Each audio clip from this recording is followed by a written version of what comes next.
কোন নিয়ম ইসলামে আছে কিনা। নামাজে নিয়ত করতে হবে, সকল নেকামলে নিয়ত থাকতে হবে। হাদিসে আসছে ইন্নামাল আমালু, সকল কাজ, সকল ভালো কাজ এটা নির্ভর করে কিসের উপরে? তো নিয়ত যদি না থাকে তো ভালো কাজ আল্লাহর কাছে গ্রহণযোগ্য বা কাউন্টেড বা নির্ভরযোগ্য হবে না। আল্লাহর কাছে ওইটা গ্রহণযোগ্য হবে, গণ্য হবে ভালো কাজ হিসাবে তখন যদি আপনার নিয়তটা ভালো থাকে।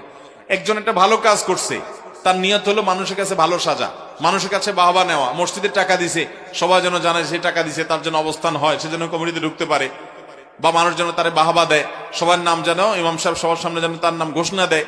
তো এই সমস্ত উদ্দেশ্য যদি দেয় তাহলে সে আমলটা আল্লাহর কাছে সওয়াব এর কারণ হবে না, এর মাধ্যমে সে সওয়াব পাবে না। তো এইভাবে সকল আমলে নিয়তের উপর নির্ভরশীল। ঠিক একইভাবে আপনি নামাজ পড়ছেন, আপনার নিয়ত থাকতে হবে। নামাজে কি নিয়ত থাকা লাগবে? নামাজে কয়েকটা নিয়ত থাকতে হবে। নাম্বার 1, নামাজ পড়ার জন্য